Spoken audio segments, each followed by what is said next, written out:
సాంశరణం Ayyappa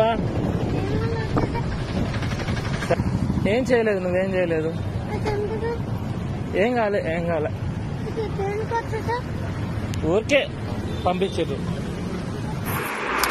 hello, yes ma'am. Good morning sir. సాంశరణం sir, principal మాట్లాడతాను sir, ఒక నిమిషం. చెప్పండి. హలో, సాంశరణం ma'am. Morning sir. Morning ma'am. Sir, మీరు అంత చెప్తే కూడా మళ్ళీ మీరు పంపిస్తే ఏం చేశారు?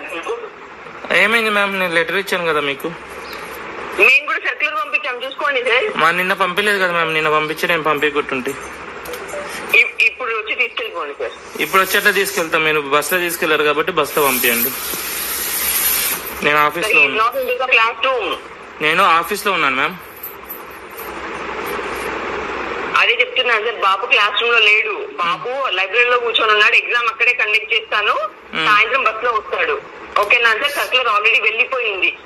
ఇప్పుడు మా బాబు మీరు మా బాబుని అట్లా లైబ్రరీలో కూర్చోపెట్టారంటే అంటరాని వాడా? తను అంటరాని వాడా? సార్, అంటరాని వాడు ఇవన్నీ కాదు సార్. మీరు లైబ్రరీలో ఎలా కూర్చోబెడతారు?